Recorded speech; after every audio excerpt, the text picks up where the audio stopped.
Good afternoon, and welcome to the first public event of this year's Bach Institute. We are thrilled. We've been working together since Wednesday and starting to get deep into our repertoire and bond into a pretty cohesive ensemble, and it's really been very thrilling. This afternoon, and I want to thank particularly the people on the live stream for your patience as we were working out a few technical issues that will assist us for all of the rest of our evening and public events. So thank you for your patience, and thank you for the patience of the people here in the room. This afternoon, we will be talking about the cantata that will be performed tomorrow in the church service, Cantata 123, Liebster, Immanuel. And in order to lead our discussion, we have our illustrious and esteemed principal guest conductor, John Harbison. Thank you.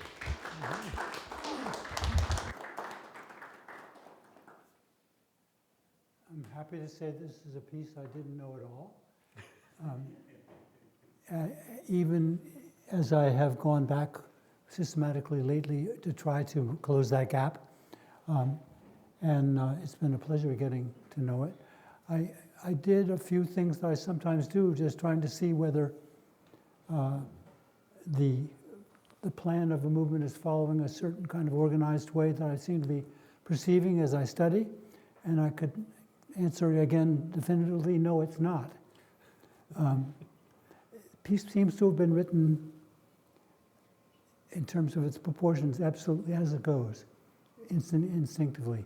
And if you think that there was a logical plan to the layout of the sort of sections, you can once again, I guess, marvel that that's not the way this composer seems to have thought very often.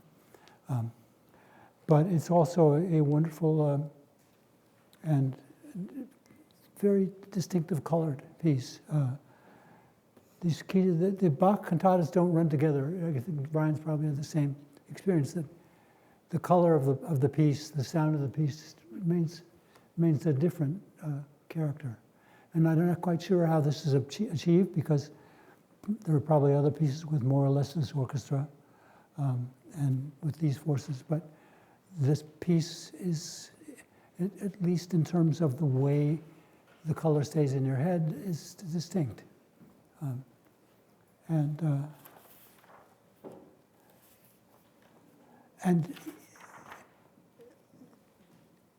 anything but systematic. I like counting measures because sometimes to see what's wrong with a proportion of a piece I'm writing, I discover something that way. And the measure count in Bach is always extremely irregular and intuitive and in the moment, and not a sort of a building-like draft, but something which really is just going moment to moment. This should happen. And I had the same experience looking at this just in terms of lengths. It sounds like everything happens at the right time. I guess that must have been the way the composer was trying to think. Also, this kind of piece it's amazing to think how quickly they're written. I know a lot of composers. I don't know anybody who writes that fast.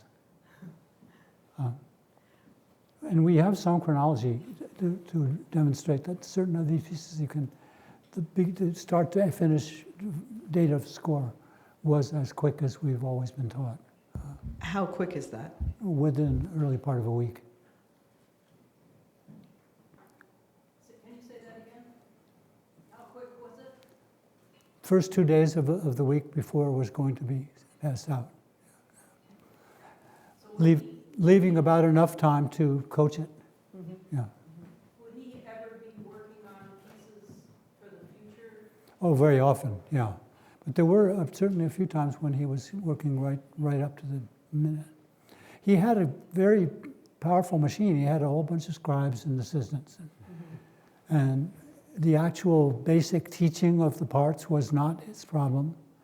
That was, in fact, one of the reasons he quit his job eventually was he was unhappy with the docents, with the teaching fellows, that they weren't skilled enough to be able to support the industry of putting on these pieces. And he thought, I've had it.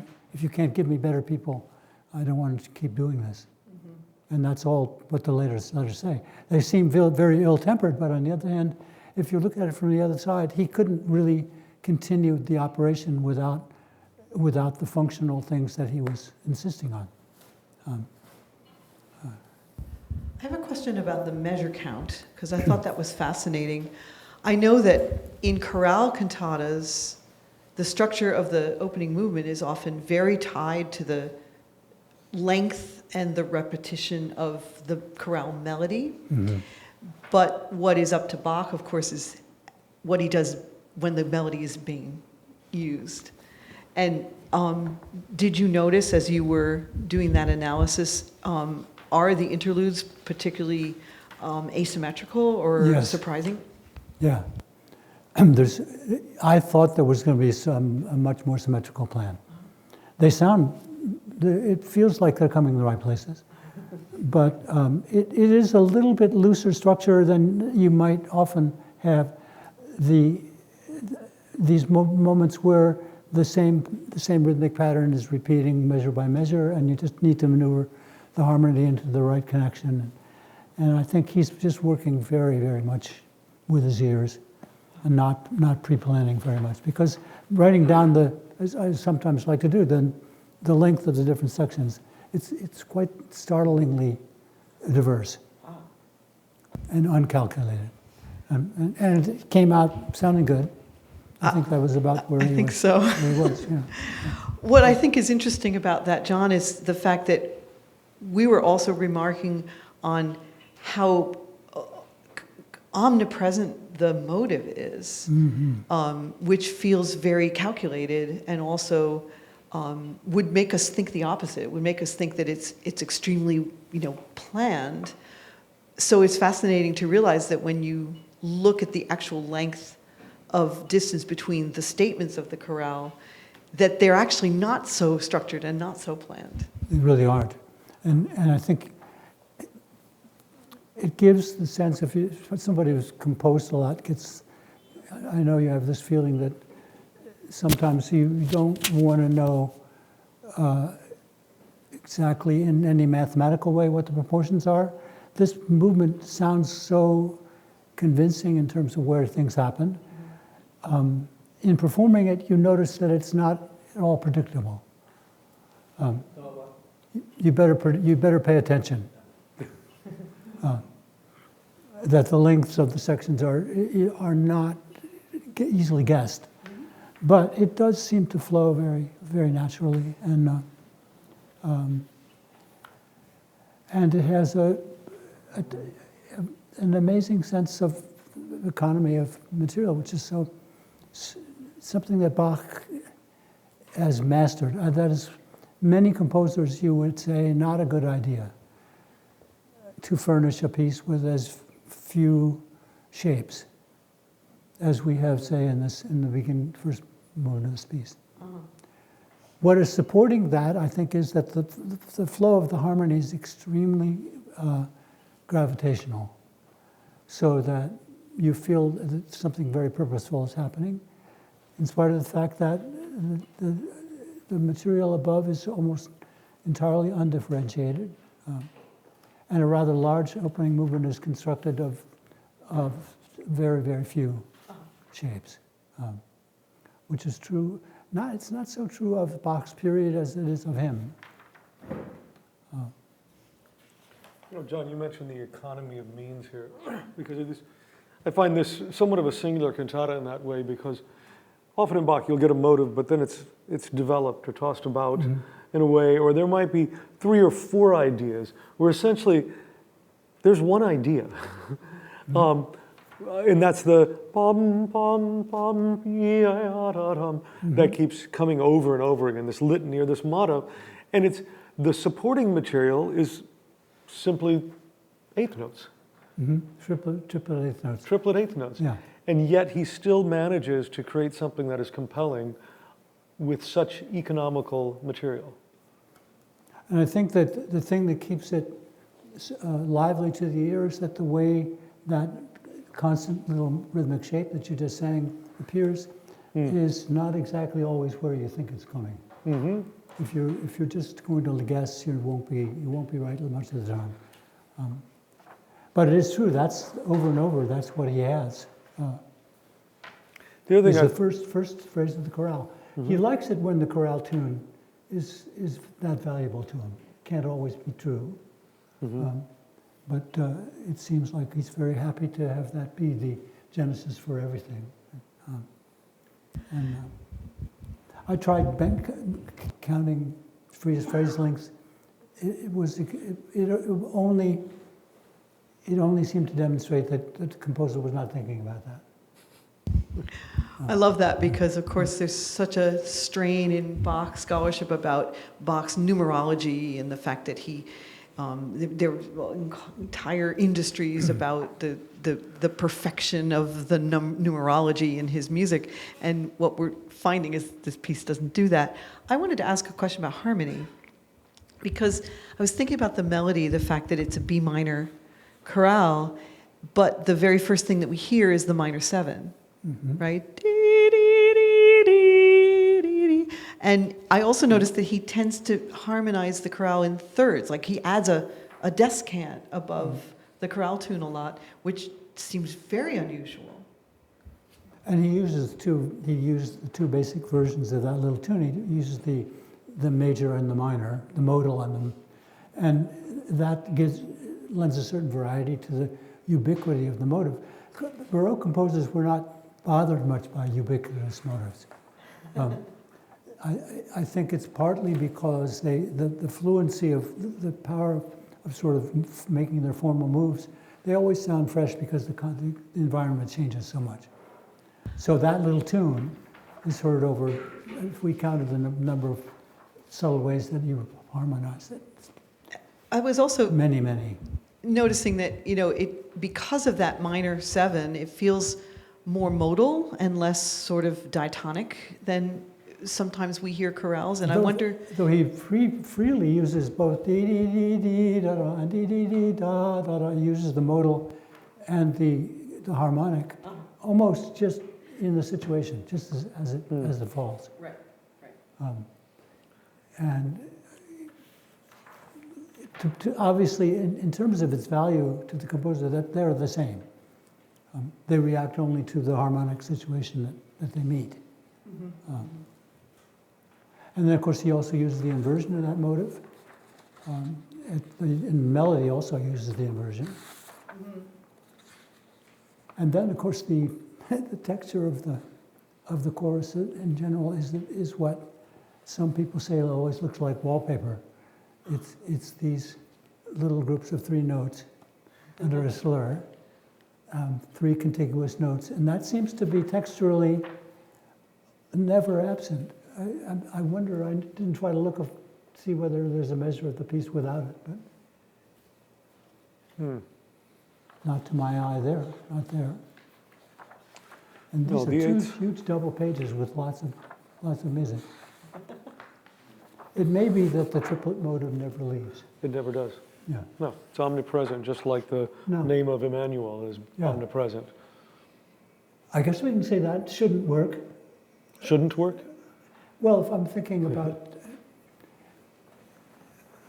a composer in a composition lesson bringing a piece, If this was a student of yours, would you suggest that they should vary it more? I would think that what you're there for is to say, well, maybe you could try something else once more. No, but it isn't the kind of thing that your foreground. It's not a foreground impression. It is much more like the continuity ingredient, right? And I think we just begin to expect it. It is hard to look. It's amazing to look at the piece and think that it really is that it never leaves that filling the bar with 9 notes. One of the things in terms of the chorale or hymn, or it's actually began as a secular lied, this tune, by someone who was almost a contemporary of Bach, is that the way Bach sets off the second half of it, or the Abgesang, is it's in the same key, which is the way it is in the chorale tune as well. But then he, with one change of a note, it's in measure 90, the Nicht kann auf Erden. In the tune, it's supposed to go ti, ti, ti, ti, but he does pa, pa, pa, hangs on to the F sharp, and does this leap of a minor third. When that minor third comes off, the altos go up to a D sharp, and it creates a secondary dominant chord, which changes the key. And it's also this sort of reciting tone, bom, bom, bom, and each part comes in. To me, that's sort of a anchor in the form that lets the listener know because I think it's easy to get lost in the triplet eighths and in this little motto. And I feel like it's just a beautiful structural thing that Bach does to catch our ear and to alert us to this is the second half of the chorale. And the triplet eighths are,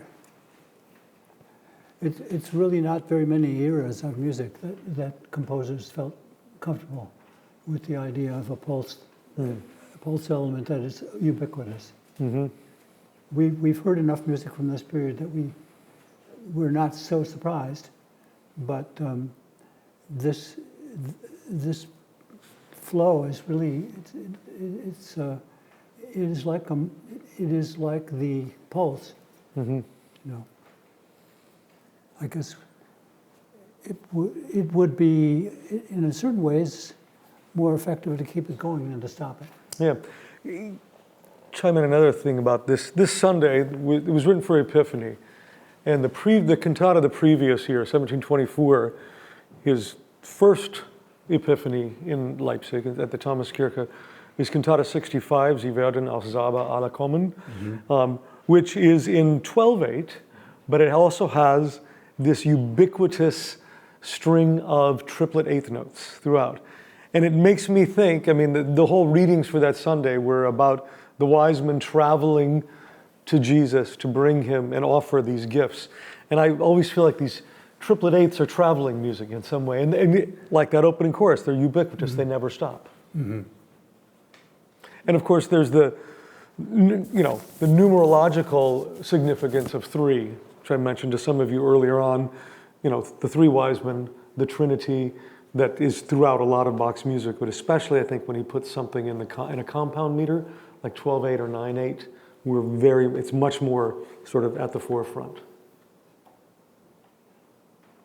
It's interesting that as listeners, we're not so surprised listening to a piece in which the rhythmic elements are omnipresent. It would be extremely unusual in a piece of the last 100 years. But it's certainly part of the vocabulary of Bach's era. Though I must say the chorus of this piece is an extreme version of that. I mean, there is really not a single chink of cessation of the grid. And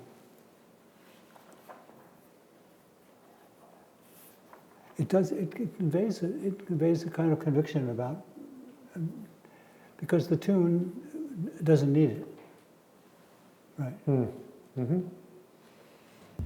I have to say, this was just an impression I had when you finished rehearsing the opening chorus and you went to the final chorale. I had trouble adjusting to the duple meter in the moving parts, because my ear was so expecting it continuing to be triple. That's exactly. It's a completely different impression, and the duple meter almost disappears in the second half. It's rather striking that the rhythmic activity is almost erased in the last phrase, which I find that very effective, actually. Now, John, a question from conductor to conductor. It seemed to me in your rehearsal process, even up here with just the chorus and then again downstairs, there was a sense of my perception was you were trying to find how these bookended movements were of the same tempo. Because when you went from the opening movement downstairs with the orchestra to the last movement, I didn't struggle at all with the duple versus triple because the pulse remained the same. And I'm wondering, was that, it seemed intentional, was it? Oh yeah, yeah. I think that the outer movements should sound like they're at the same speed.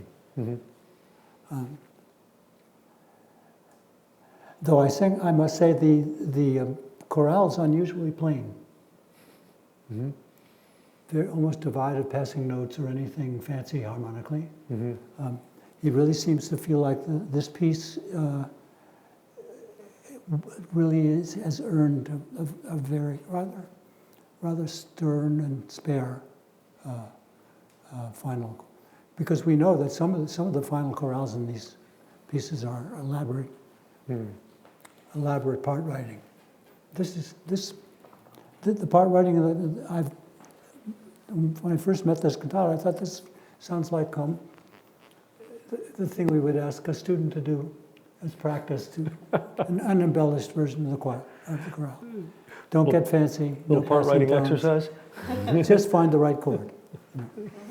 But that's really the way this operates. There's little quarter notes at the beginning, but everything, the whole last part is note by note in the simplest way.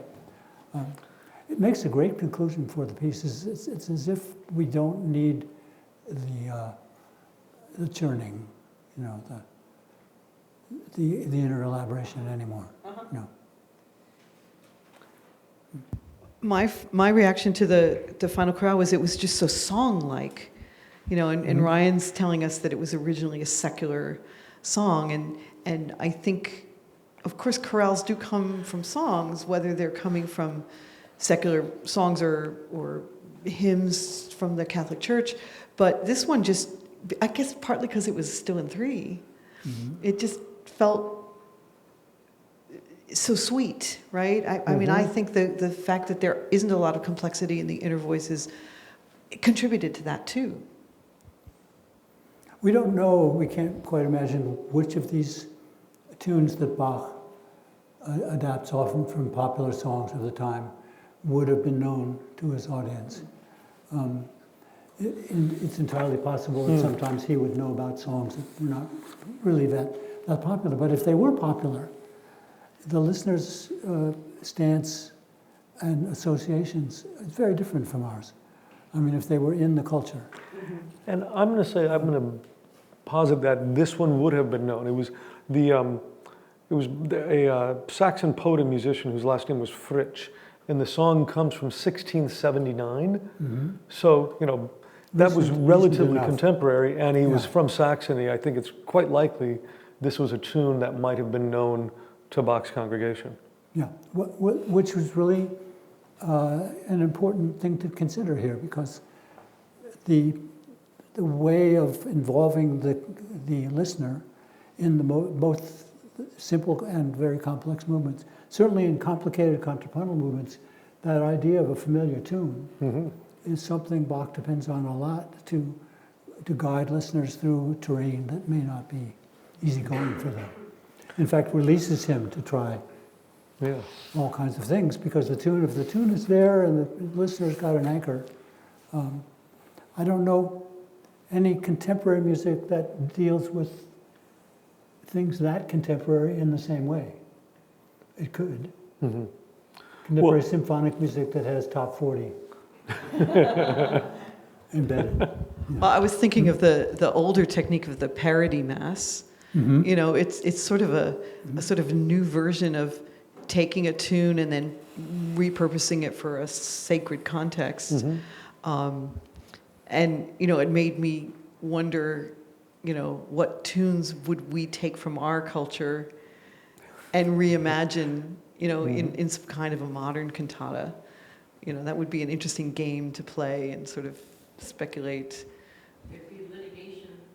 That's right. Would have to be in the public domain. Yeah, it would have to be old enough. But I think Peggy's right that one of the reasons why we don't see it done is because, you know, there's so much more concern about intellectual property and, you know, the difference between what people call a cover, you know, a term that as a classical musician, it took me a long time to understand what that meant, right? Because when we perform as classical musicians, we're constantly doing music that was written by other people, right?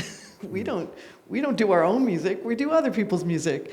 But in the popular music world, when you do a piece that was associated or written by someone else, you're covering it. Mm-hmm. And somehow there's a certain way that you do that legitimately, and then there are other ways in which it's illegitimate, that you're stealing or, you know, appropriating their work. And I think that's probably why in our culture we don't hear as much borrowing that would be respectful or in tribute to something, like, look, I have your tune and I'm doing something different with it, because they might get sued. John, you mentioned the sort of accessibility and simplicity of that, the tune, the lied. In contrast to that is the tenor aria. Can you talk to us a little bit about the tortured nature of that piece and what's happening? Yeah, it's often the tenor. Blame the tenor. I like that. Is chosen for that kind of material. Yeah, first phrase covers a tenth in range in just 4 beats. Mm-hmm. It's a really extreme tune, and of course it's describing the difficult journey. And I think it must be. I'm not a tenor, never was, but it must be a difficult journey. It's also.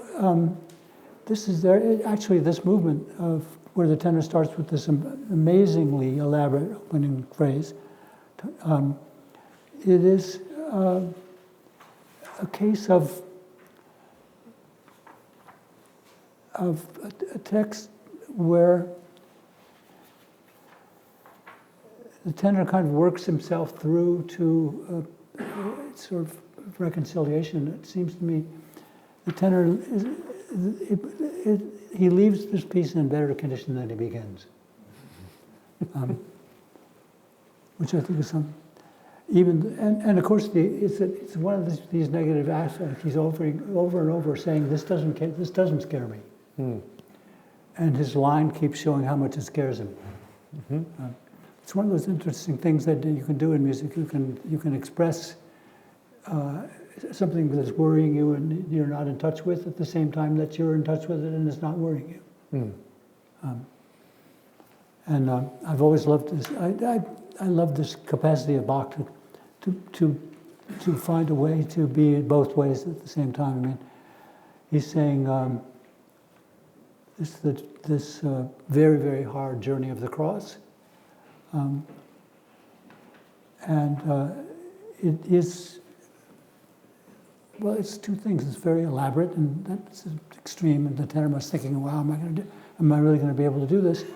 But it also is, in terms of the context, I think it is because it's melodically so characteristically memorable, and it is in the context of rather deliberate tempo and accompaniment. It is part of this healing that's going. It's high. What's the last words that keep coming? Salvation and light, rescue and light. Yeah. Epiphany. The center of this cantata textually seems to be the Highland Lied, which we get at the end of this area, which is the season, and makes it cantata very specific to its date of performance. John, do you think that he knew who was going to be singing and sometimes would compose for that singer? Especially, it seems like, especially the tenor parts. Yeah. Sometimes it seems like revenge. For the sake of the live stream, I'm just going to repeat that question. The question is, did Bach know who was going to sing the aria on a particular day? And And, you know, could there possibly have been some sort of personal animus, like revenge, planned for that singer to write something that difficult? Well, he was working much of the time with very young singers. And he was very happy at those very few occasions when he worked with people over at the opera, when in the neighboring town, you know, he would go over and get singers much more experienced than his daily. But his optimism was obviously great in the sense that he was determined that these choir students were going to sing these pieces. And it's one of the things I often feel when they're so hard, the pieces are so hard for any singer at any level of development. And yet Bach felt that they were appropriate to do with really music students. I think basically the idea being that every kind of music, if it's challenging, it's good for you. You get there eventually. You will be able to do it at some point. And you wonder, this is a tenor of like 15 years old, which is kind of the age that we have some lists of who was in these choirs, and they're very young. Somebody learned a lot about singing, I guess, or found himself at the very least challenged. But they had started, say, as a soprano or a treble, and probably, then, right. Yeah. So by this point, they were ready for it. I sang in a German choir which it was mostly seminary students, and they actually developed towards being soloists in that same way of building up a technique, sort of in rehearsal by rehearsal. And you assume that Bach was trying to bring people along in the same way, but it is, in general, his vocal music is idealistic, I think, in the best sense. He probably felt that the idea was going to get across, and that even the effort that it took to sing it was part of this expression. That goes to a couple of concepts that I like to play with, which is, first of all, that the actual difficulty of the music shouldn't be obscured, but is actually part of what we want the listener to feel. This is hard to do, just like what I'm singing about is hard to experience, right? Mm-hmm. So that the possible imperfection of the performance might communicate that, instead of it just being perfectly in tune and extremely easy to go through that interval of a tenth, for instance. Yeah, and I'm sure that Pamela and Ryan would agree with me that many years of performing Bach's music, you don't find it never gets any easier. I mean, there are always pieces that are just, oh my gosh, wow, you know. And it's partly that this is the attitude, that he was not writing for experienced performers, but he was writing with an idea that they aspire and he's aspiring. Well, and especially this tenor aria where he's saying the difficult journey of the cross doesn't frighten me. And I think he's getting into the psyche of the tenor to try. The tenor's convincing himself the difficultness of this passage.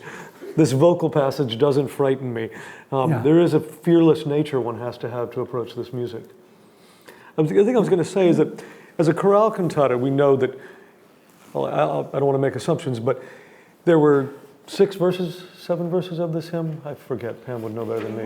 It's in our handout. It's a lot of verses. He kept it's 6 verses. He keeps the first and the sixth verse, the text completely intact, and quotes it exactly. The middle movements, which are these recitative aria pairings, are free poetry sort of paraphrasing of the ideas presented in the parallel verses of those of the hymn.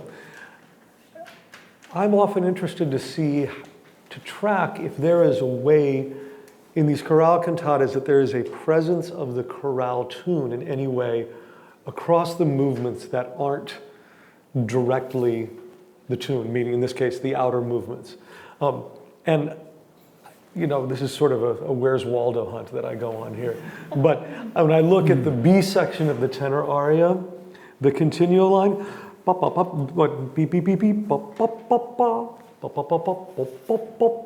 these 3 notes, Liebster, Liebster, Immanuel, that three-note litany from the opening chorus. And this time it's presented as this incredibly nervous, anxious idea, or somebody being battered around by a storm. Because the text there is, all he's saying is if storms rage. And I think the idea is that in the subconscious, this Liebster Immanuel, this dear Jesus, this dear Immanuel, is in the psyche and somehow providing comfort in the midst of this storm. And he's got the text that he needs at that point with the thunder. I mean, the Ungewitter, the bad weather. Yeah. Mm-hmm. And like any good vocal composer, bad weather is always a chance. And the tenor is really asked to experience, I guess, the bad weather. It's such a unique thing, the way this B section works too. Something that we had talked about, Olivia, in your Estudiantes coaching, and Pam had mentioned from the St. John Passion, alto aria Es ist vollbracht. In Es ist vollbracht, there's this middle section that's about the hero triumphing, and there's 16th notes, and it takes you right to the edge of the cliff without stopping, and then all of a sudden, boom, it ends, and there's this silence. And the same thing happens here in the end, this yabba dabba dabba dabba toben. Yeah. And then a slower tempo. And it's this idea that Pam and I have talked about a lot, about Bach taking us to this emotional brink and then pulling up short and leaving us out there to ponder what that feels like. And of course, this was the year he was writing the St. John Passion. Mm-hmm. So those ideas may have already been percolating. Mm-hmm. And he's just moving to the end of that area, to the really kind of the crux of the cantata at the end of the season. Was that Jesus mir von oben sendet Heil und Licht, being the end, sort of the way the end of the season is celebrated. Mm-hmm. John, as we look at the Often bass aria, you said something in rehearsal about this as being the, what was it, the fastest sad music ever? I think was that your quote? Yeah, it is. It's got a perking kind of animated kind of character, and yet the text is, text never really comes out of its difficulties. But I think that, I don't know, we don't know exactly what the composer was thinking, but very often when one is thinking thoughts like that, you are also trying to buck yourself up. That's kind of the way this aria affects me. I mean, I think there's some sort of animation there which isn't really reflected by what's going on in the words, but it's maybe it helps. Well, I just want to jump in because this is one of my favorite topics, which is you never know what the piece is going to sound like if you just read the words by themselves. Like, you might make assumptions. Oh, well, this one's got to be some kind of minor, slow, dark piece.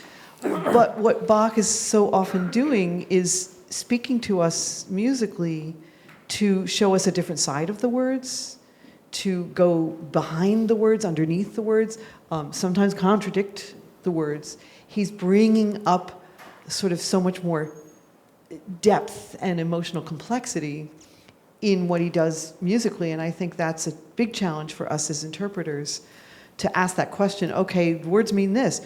What is the music saying? And then how do those two intersect with each other? And we know that Bach spent a lot of his time looking for his texts or deciding where he wanted to get them.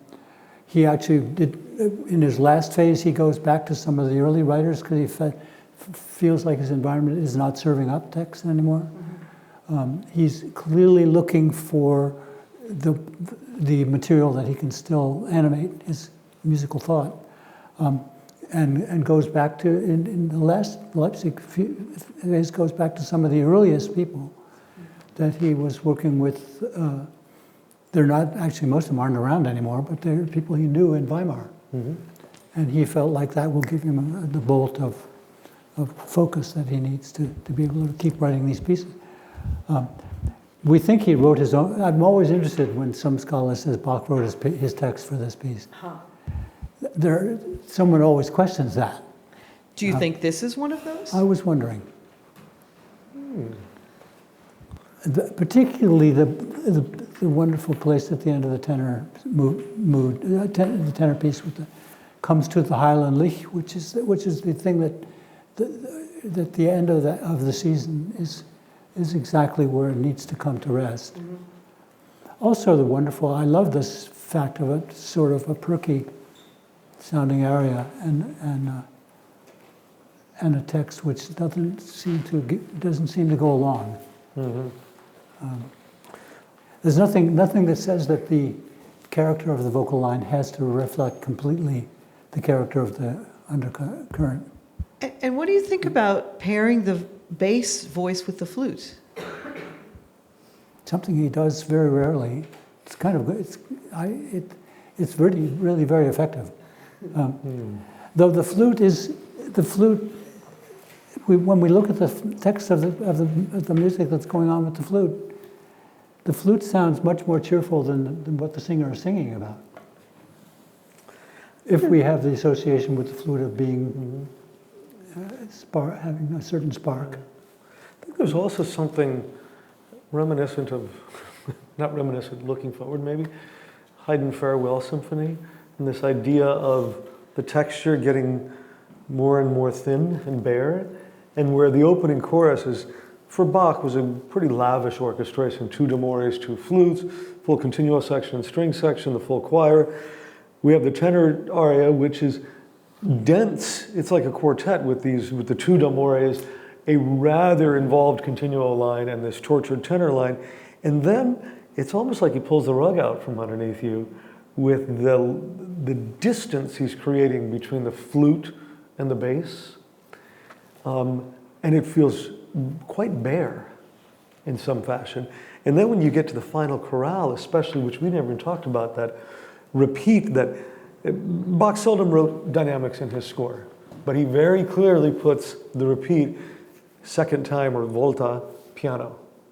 And my take has always been, it's in reflection of the bass aria, which the bass talks about, rejecting this earthly life.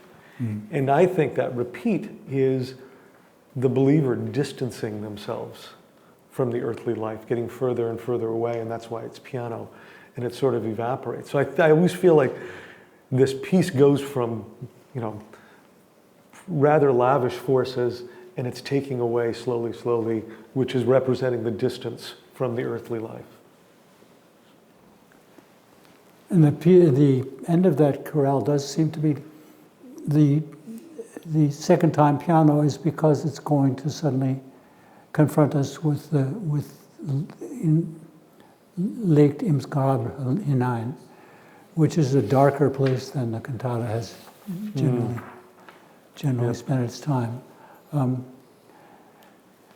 Also, I must say the flute area is the text that's being sung while the flute chirps away there.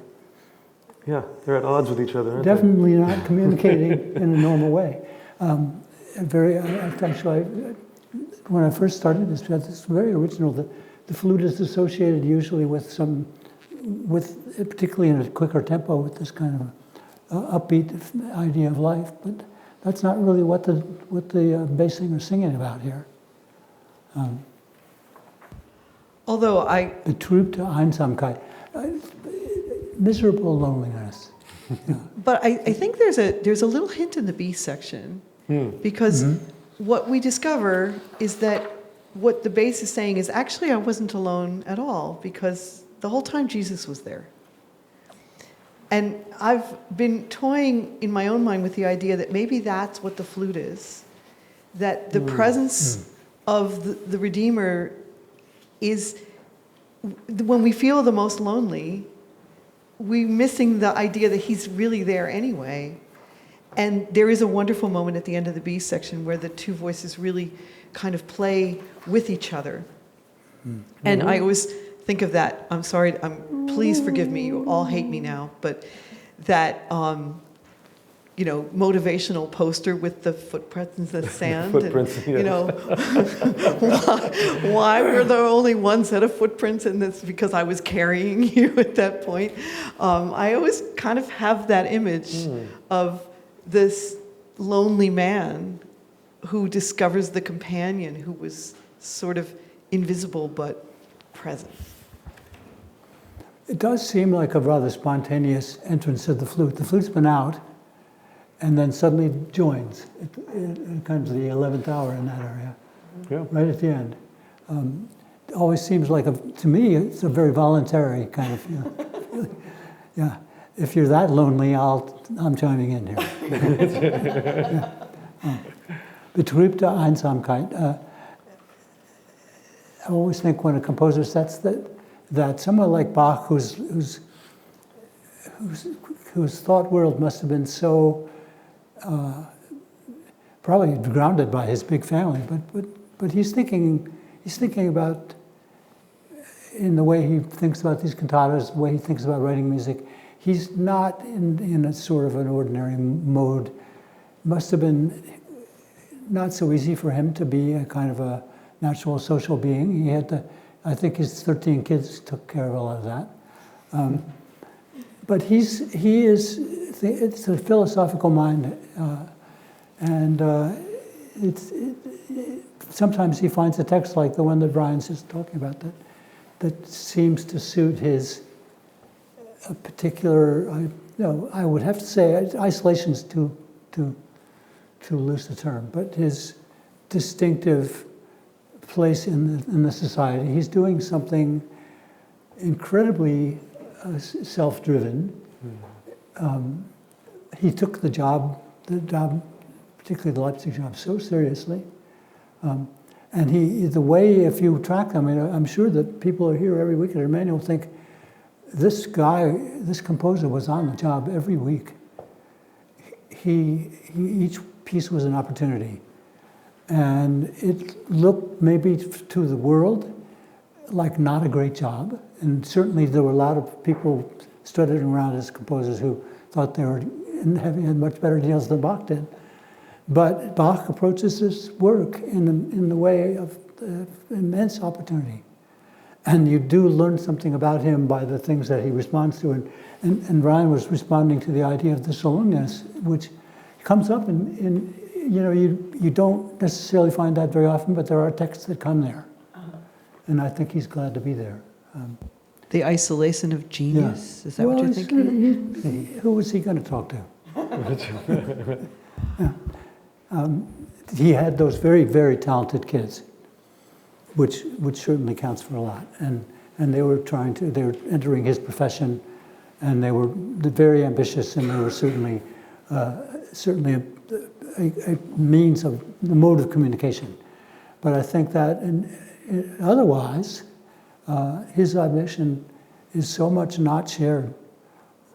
His musical ambition is so much not shared in his era. Mm-hmm. It's not a banner time for deep musical thinkers. So thank you for following along with this rather rangy discussion, and we'd love to open it up for some questions to the floor. I think we have a talkback mic somewhere. Yep, it's coming. So if you have, and obviously we can all hear each other, but we're doing this for the sake of our online audience so that they also can hear your questions as well as our responses as clearly as possible. So it's on its way. If anyone is ready with a question, just raise your hand and we can bring the mic to you. So, right up here. Do you want Catherine?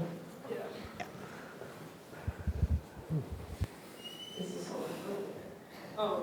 This might be a silly question, but I guess when you are analyzing a piece of music that might have religious text, do you automatically assume that, let's say, the rhythmic values of it's a triplet, should we automatically assume that it's got a religious meaning behind it? Or how do we distinguish between it just being a triplet or it being these threes of meaning something, I guess that's my question, so.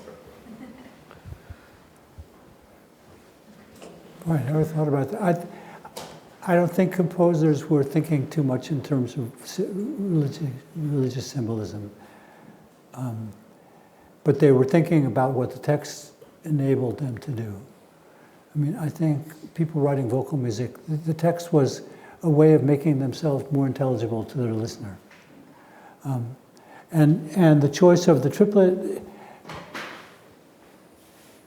I suppose one could actually develop a harmonic system or a way of using motives that communicated itself. I've seen actually analyses of Bach which go almost moment by moment and say, oh, this symbolizes this and that. I don't think he had time for that. He was really busy, he was really moving fast, and I think that much more for him is just what pulls the best impulse out of him. And in a very transactional way, like if the texts are there, the ones he wants there and sets well are the ones that give him the spark that makes him want to get up in the morning and write. And I think that the whole, you read biographies of Bach that say this job in Leipzig was not his ideal thing. On the other hand, look at the evidence. I mean, he's totally there, and in a way that is so incredibly engaged.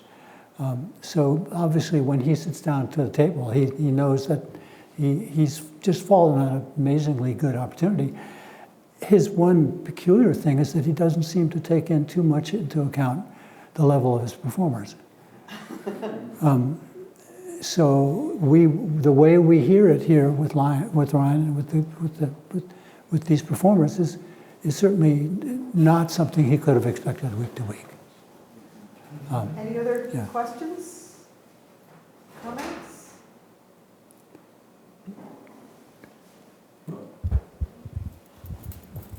Christoph Wolff has told us several times that voices changed later in the 18th century than they do now. Maybe it's the Wonder Bread with the vitamins or something. But that gave the kids time to learn before they became a tenor. Well, voices changed later would have been helpful for Bach's teaching situation quite often. And of course, I think the teaching of singing skills in church school like Bach was working, there was an expectation of young people handling this music. We can't think he would have written it just idealistically. He must have thought, well, with a lot of work, people are going to be able to do this. And it's as difficult to sing as any music, certainly of its time and for a long time thereafter. Must have been some confidence that they were, after all, church school students. When Bach gets mad is when he feels that his colleagues aren't backing him up on his missions. That's what those letters are about. We're screwing up his teaching and his performing because they're not helping him get the people he wants to be in the school. So that's him speaking from himself as somebody who's writing demanding music, and we need to get good people in here. Right. And he sounds angry in those letters. But I think he was not just a angry everyday person. He was just somebody who wanted conditions to work in that he could function. Though it is fun to read from a composer in a time when the composers were very much not in executive positions, as much sort of spleen and anger as he gets out in some of those letters. It's pretty bracing. Any other comments, questions?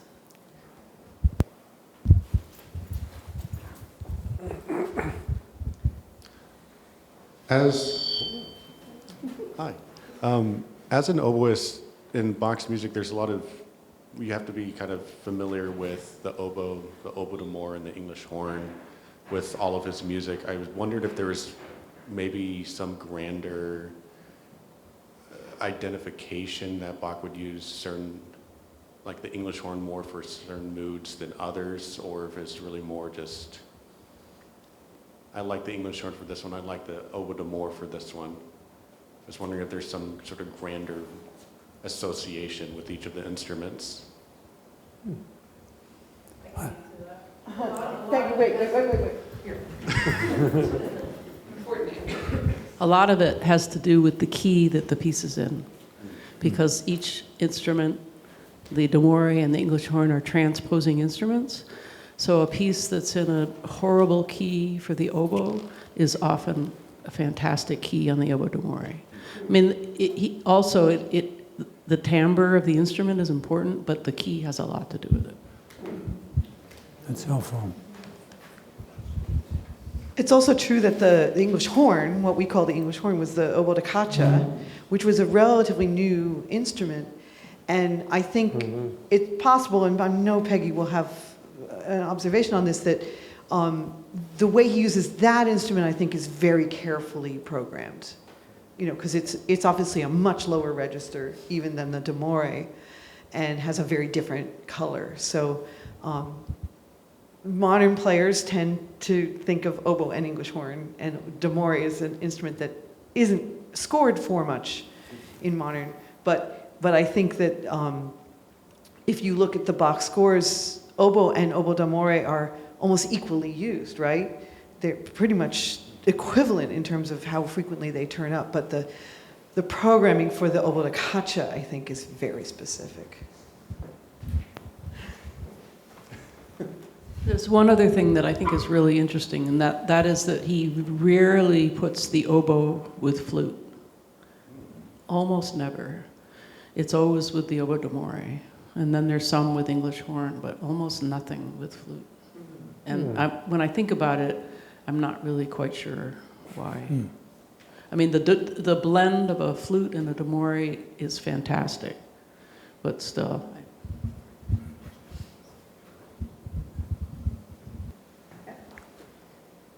Any other questions here? So I'm just intrigued by the question about the voices changing and when they change. And I was a boy soprano, and in the 9th grade, I could still sing soprano, and I could also sing bass.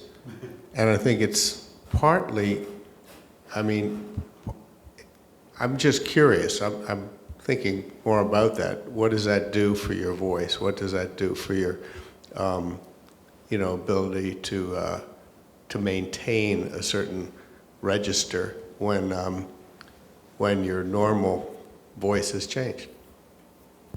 How's your singing now?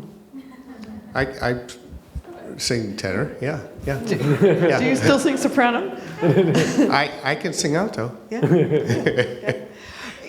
I want to answer at least part of that question, because we were having a conversation even last night about the development of the countertenor.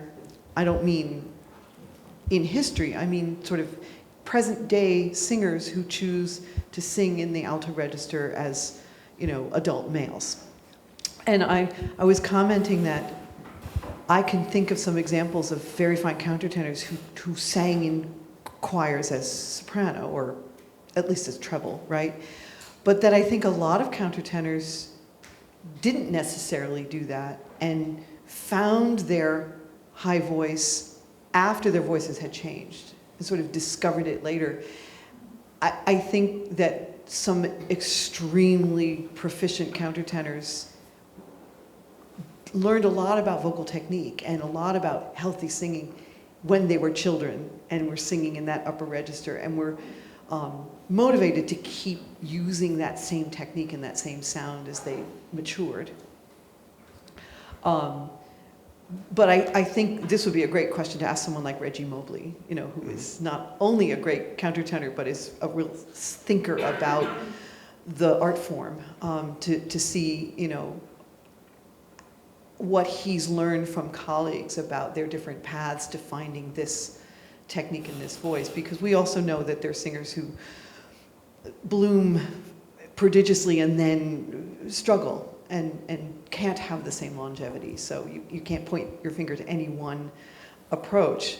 But it's plausible to me that well-training as a child could then carry over and give you possibly excellent technique in the lower octave, but also the ability to choose to sort of stay in your upper octave and have the muscular control and the coordination to continue to sing as an alto. Do you want to add to that, Ryan? Oh. How's your countertenor singing? Oh, sure. I do think there is something, excuse me, the voices are changing later. That just gives a young boy more time to develop musically and technically, and then that transfers.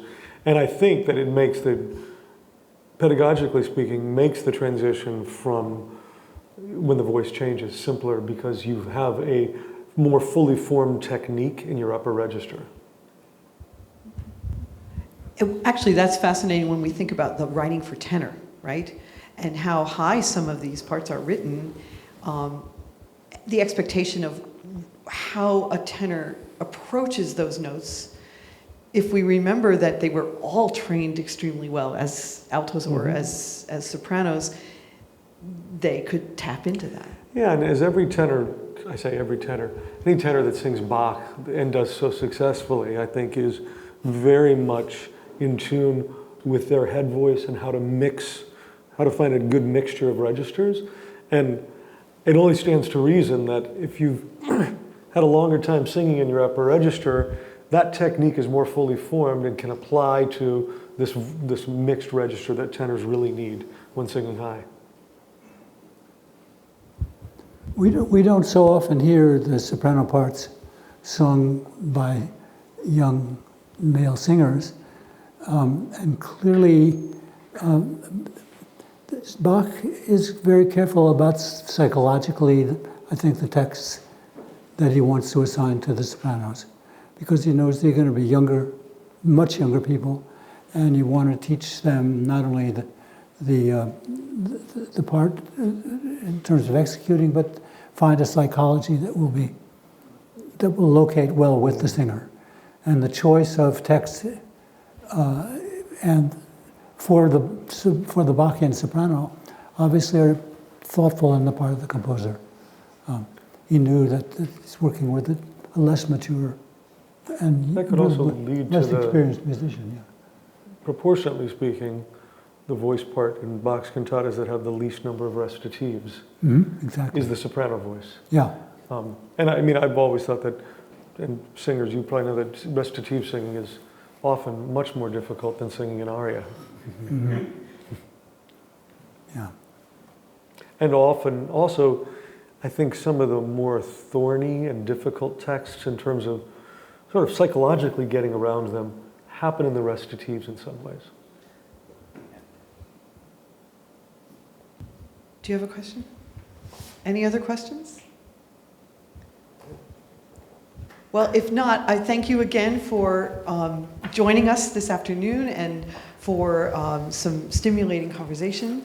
I want to invite you all, first of all, to hear the performance, the presentation of the cantata tomorrow morning in the church service here in Immanuel Church. The service begins at 10 and the cantata will occur probably 11:10, 11:15 or so as an integrated part of the service. Our next public event is Monday evening, 7 p.m. We will be having a roundtable discussion with Ryan, myself, and our guest, Adrian Anantawan, who runs Shelter Music Boston.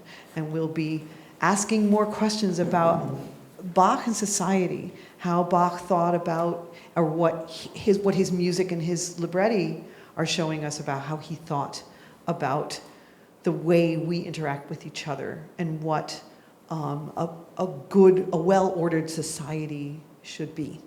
So I hope you will join us for that. Thank you.